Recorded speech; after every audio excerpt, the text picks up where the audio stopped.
September 14th, 1994. A waitress unlocks the Bluebird Café in rural Nevada and finds a napkin with coordinates scribbled on it.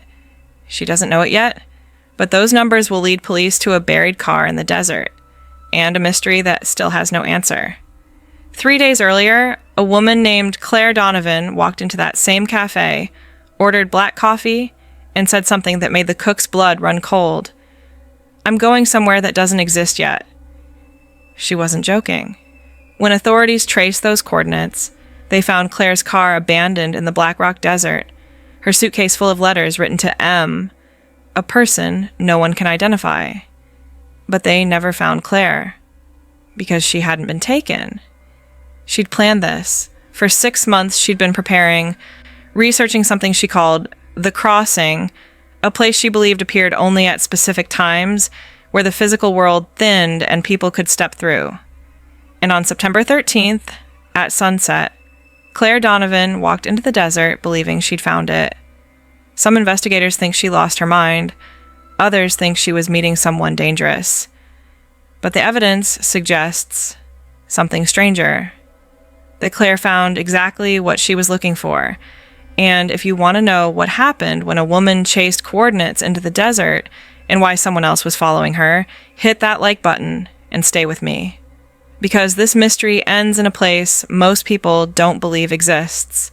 Claire Donovan was 32 years old when she disappeared, though most people who knew her would say she'd been disappearing for years. Born in Sacramento in 1962, she grew up in a modest household with parents who worked hard and expected the same from their only daughter. Claire was bright, obedient, and unremarkable in all the ways that mattered to a middle-class family in 1980s America. She married young, 23, to a man named Robert Sinclair, a regional sales manager for a telecommunications company. They lived in a tidy house in Reno, Nevada, with white shutters and a lawn that Robert mowed every Saturday. From the outside, Claire's life looked stable, but those who knew her well saw cracks forming. She'd grown distant over the years, withdrawn. Friends described her as present, but not really there, as if she were always listening for something no one else could hear. Robert later told investigators that Claire had become obsessed with maps. She'd spread them across the kitchen table at night, tracing highways with her finger, circling towns she'd never visited. When he asked why, she'd smile and say she was planning a trip, but she never said where. In early September 1994, Claire told Robert she needed time alone. She said she was going to visit her cousin in Salt Lake City, a cousin Robert had never met. He didn't argue. Their marriage had grown cold, and perhaps he welcomed the distance. On September 11th, Claire packed a single suitcase, kissed Robert on the cheek, and drove away in her 1991 Honda Accord. She never arrived in Salt Lake City. She never called. And 3 days later, her car would be found half buried in the Nevada desert, 20 miles from the nearest road. But before that, Claire made one stop. The Bluebird Café sat on a lonely stretch of Highway 50, a 2-lane road locals called the loneliest road in America. It was the kind of place travelers forgot as soon as they left. Chipped linoleum floors, red vinyl booths, and a jukebox that only played country. The cafe was run by a man named Eugene Barker, a former trucker who'd bought the place in 1986 and staffed it with 2 waitresses and a cook. Dolores Webb, the morning waitress, had worked there for 6 years. She knew every regular, every drifter, every face that passed through. And on September 13th, 1994, she met Claire Donovan. Claire arrived just after noon. Dolores remembered her clearly because Claire didn't act like a typical traveler. She didn't ask for directions. She didn't complain about the heat. She sat in booth 7, ordered black coffee, and stared out the window at the desert. Dolores said Claire seemed calm, almost serene, like someone who'd made a decision and was at peace with it. When the cook, a man named Vincent Ortiz, brought her coffee, Claire smiled and said something strange. "I'm going somewhere that doesn't exist yet." Vincent laughed, thinking it was a joke. Claire didn't laugh back. She stayed for 2 hours. Dolores checked on her 3 times, but Claire barely spoke. She pulled a folded map from her purse and studied it, occasionally making small marks with a pencil. Once, Dolores asked if she needed help finding something. Claire looked up and said, "No. I already know where it is." Then she paid her bill, left a generous tip, and walked out into the afternoon heat. Dolores watched her drive west, deeper into the desert. That was the last confirmed sighting of Claire Donovan alive. When Dolores arrived at the Bluebird Café the next morning, she knew something was wrong before she even unlocked the door. The lights were off, but the door was unlatched. Eugene Barker never left the cafe unlocked. It was one of his strictest rules. Dolores stepped inside cautiously, half expecting to find a break-in. But nothing was disturbed. The register sat open, but the cash was still there. The booths were empty. The kitchen was clean. Everything looked normal, except for booth 7. On the table sat a white ceramic coffee cup, still half full, and beneath it, a napkin. Dolores picked it up and saw a series of numbers written in blue ink: 395183 118 7854. She didn't recognize them as coordinates at first. She thought maybe it was a phone number or a locker combination. But something about the precision, the decimal points, the negative sign, made her uneasy. She folded the napkin, slipped it into her apron, and called Eugene. Eugene arrived within the hour. He was a practical man, not prone to panic, but even he found the scene unsettling. The door had been locked when he left the previous night. No one else had keys except Dolores and Vincent, and yet someone had been inside. Eugene checked the back door, the windows, the storage room. Nothing was forced. Nothing was missing. Whoever had left that napkin had either been let in or had never left at all. Vincent suggested they call the sheriff, but Eugene hesitated. He didn't want trouble. The Bluebird Café survived on its reputation as a quiet, reliable stop for truckers and travelers. The last thing he needed was police cars and questions, so they agreed to wait. If nothing else happened, they'd forget about it. But Dolores couldn't forget. That night, she showed the napkin to her husband, a mechanic named Ray Webb. Ray recognized the numbers immediately. "Those are coordinates," he said. "Latitude and longitude." He pulled out an old road atlas and traced the numbers. The coordinates pointed to a spot in the Black Rock Desert, about 60 miles northwest of the cafe. There was nothing there. No town, no landmark, just open desert. Dolores felt a chill. She remembered the woman from the day before, the one who'd stared out the window and said she was going somewhere that didn't exist yet. She told Ray about Claire, about the map, about the strange calm in her eyes. Ray said they should call the sheriff. This time, Dolores agreed. Sheriff Tom Hackett arrived at the cafe the following morning. He was a veteran lawman, skeptical by nature, but he took the napkin seriously. He'd seen enough missing persons cases to know that small details mattered. He radioed his deputy and told him to check the coordinates. Then he asked Dolores to describe the woman. She gave him everything: age, height, the Honda Accord, the way Claire had studied her map. Hackett wrote it all down. Then he asked the question that would change everything. Did she say where she was going? Dolores hesitated. She said she was going somewhere that doesn't exist yet. Hackett didn't respond right away. He folded the napkin carefully and slipped it into his pocket. Then he looked at Dolores and said, "If someone's out there, we'll find them." But his tone suggested he already suspected what they'd find, or wouldn't find. The desert didn't give up its secrets easily. Sheriff Hackett's deputy, a young officer named Carl Reeves, reached the coordinates 2 hours later. He drove a 4-wheel drive truck equipped with emergency supplies, expecting to find nothing, a prank, maybe, or a miscalculation. But when he crested a low ridge and looked down into a shallow basin, he saw it. A car, half buried in sand. The Honda Accord, Claire Donovan's car. Reeves radioed Hackett immediately. Within an hour, a small team had assembled at the site. Hackett, Reeves, and 2 volunteer search and rescue members from a nearby town. The car was tilted at an angle, its rear wheels sunk deep into the desert floor. The driver's side door was open. The keys were still in the ignition, and on the passenger seat sat a brown leather suitcase, closed but not locked. Hackett opened the suitcase carefully. Inside, he found clothes, neatly folded blouses, a pair of jeans, a sweater, and beneath them, a stack of letters.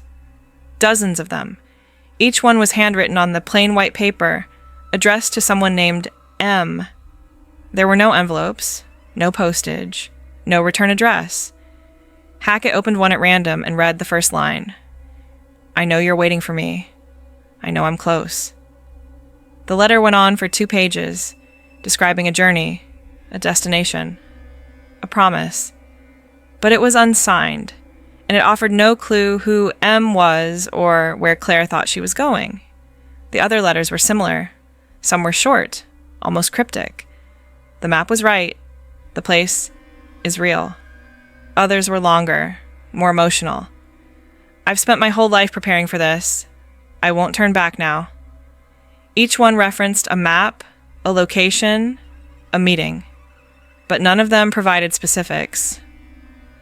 It was as if Claire had been speaking in code, or writing to someone who already understood. Hackett searched the rest of the car. The glove compartment held only a flashlight and a folded map of Nevada.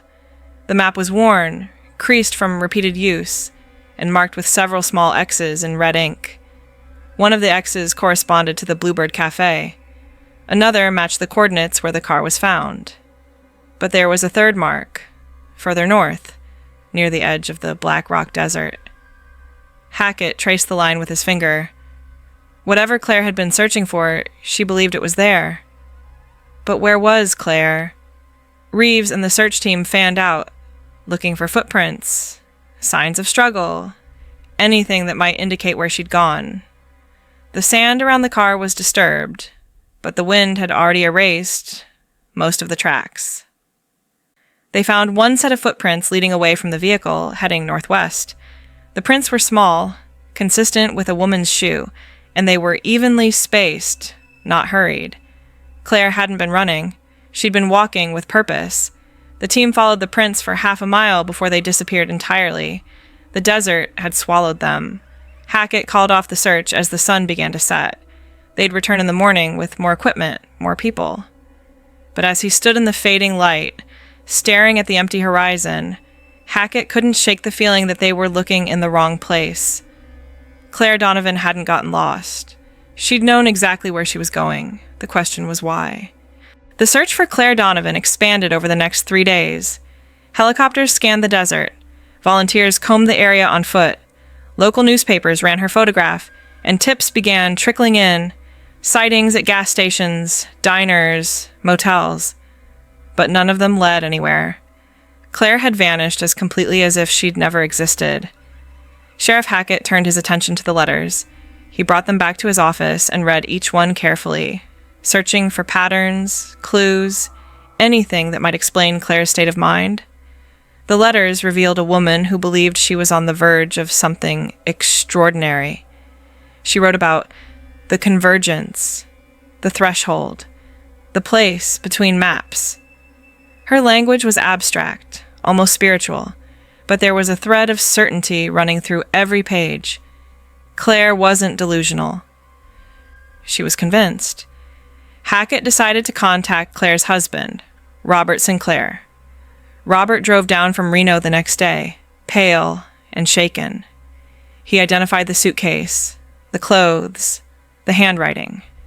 But when Hackett asked about the letters, about M, about the map, about Claire's obsession, Robert had no answers. "She never mentioned anyone named M," he said. "She never talked about any of this." He admitted that Claire had grown distant, secretive, but he'd assumed it was marital strain. He never imagined she was planning something. Hackett asked if Claire had any history of mental illness. Robert hesitated, then shook his head. "She was unhappy," he said. But she wasn't crazy. Hackett pressed further. Had Claire ever mentioned the Black Rock Desert? Had she ever talked about coordinates, hidden places, meetings? Robert said no to everything. And yet, as he sat in Hackett's office, he admitted something that chilled the room. A few months ago, Claire started talking about a place she'd dreamed about. She said it was real, but it wasn't on any map. She said she had to find it before it disappeared. Hackett leaned forward. Did she say why? Robert shook his head. She said if I understood, I'd try to stop her. The investigation took a darker turn when Vincent Ortiz, the cook at the Bluebird Café, came forward with new information. He'd been reluctant to speak, afraid of getting involved, but his conscience got the better of him. Vincent told Hackett that Claire hadn't been alone at the cafe. After she left on September 13th, another person had arrived, a man, mid-40s, wearing a leather jacket and sunglasses. The man had asked Vincent if a woman had been there, someone traveling alone. Vincent said yes. The man nodded, ordered coffee, and sat in booth 7, the same booth Claire had occupied. He stayed for an hour, then left without a word. Vincent described the man as calm, deliberate, almost unnervingly polite. But there was something off about him, something Vincent couldn't articulate. He didn't seem like he was looking for her, Vincent said. He seemed like he was checking on her. Hackett asked if the man had left anything behind. Vincent said no, but then he remembered something. The man had asked for a napkin and a pen. He'd written something down, folded the napkin, and left it on the table. Vincent had assumed it was a tip. He'd thrown it away. Hackett's pulse quickened. Do you still have the trash from that day? Vincent shook his head. It was 3 days ago. It's gone. Hackett cursed under his breath. The napkin with the coordinates, the one Dolores had found, hadn't been left by Claire. It had been left by the man, which meant someone else knew where Claire was going, and they'd been following her. Hackett faced a new, unsettling possibility. Claire Donovan's disappearance wasn't a solo journey into the desert. Someone had been tracking her, and if that person had left the coordinates, it meant they wanted the cafe, and eventually the authorities, to find the car. But why? Hackett returned to the third X on Claire's map, the one further north in the Black Rock Desert. He organized a second search party, this time focusing on that specific area. The coordinates led to a place called Soldier Meadows, a remote stretch of alkali flats and hot springs. It was desolate, inhospitable, and almost impossible to reach without a four-wheel drive vehicle. But Hackett was determined. The team arrived at the coordinates on September 19th, 6 days after Claire's car was found. What they discovered defied explanation. In the middle of the flats, someone had arranged stones into a perfect circle, roughly 20 feet in diameter. Inside the circle, the ground had been disturbed, dug up, and refilled. Hackett ordered the team to excavate. They dug carefully, expecting to find a body. Instead, they found a metal box, about the size of a shoebox, buried 2 feet deep. Inside the box were more letters, 30 of them, all written by Claire. But these letters were different. They weren't addressed to M, they were addressed to herself. Each one was dated, spanning the last 6 months, and they chronicled Claire's growing obsession with a place she called the Crossing. She described it as a location where the physical world thinned, where people could step through to something else. She wrote about finding references to it in old journals, in surveyor's notes, in the diaries of 19th century travelers who'd crossed the desert and reported strange phenomena, mirages that didn't fade, lights in the sky, the sensation of being watched. Claire believed the crossing was real.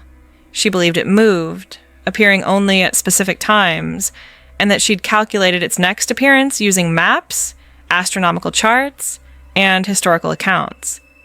According to her final letter, dated September 12th, the crossing would manifest on September 13th at sunset at the exact location marked on her map. She wrote, "If I don't come back, it's because I chose not to. Don't look for me. I'm exactly where I want to be." Hackett sat back, stunned. Claire Donovan hadn't been abducted. She hadn't been murdered. She'd walked into the desert willingly, believing she was stepping into another world. And the man at the cafe, whoever he was, had known. He'd followed her, confirmed her location, and left the coordinates to ensure someone would find the evidence. But was he trying to help or to document what he knew would happen? The search continued for another week, but no trace of Claire was ever found. The stone circle remained. The letters were cataloged as evidence, and the case, officially, went cold.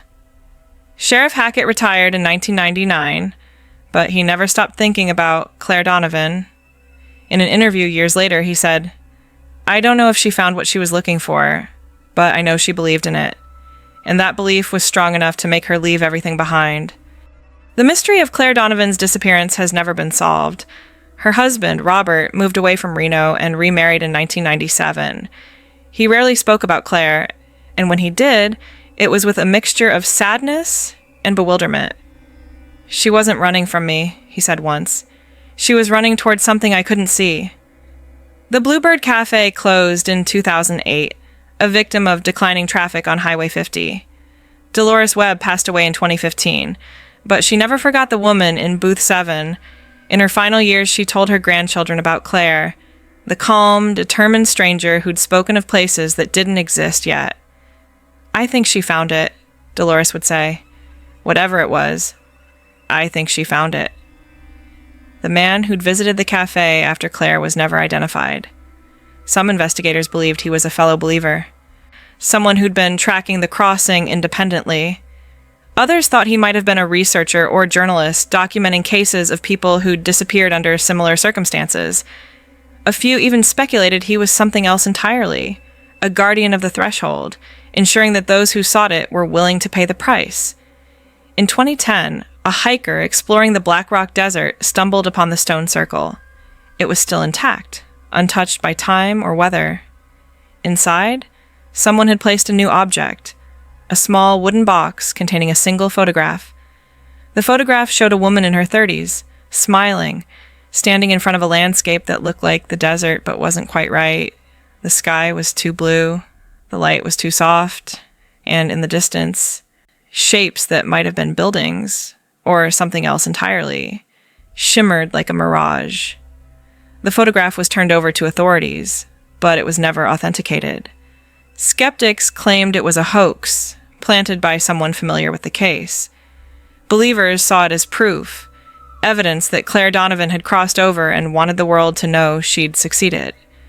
The photograph remains in a sheriff's department archive, filed under unknown origin. What happened to Claire Donovan? We'll never know for certain.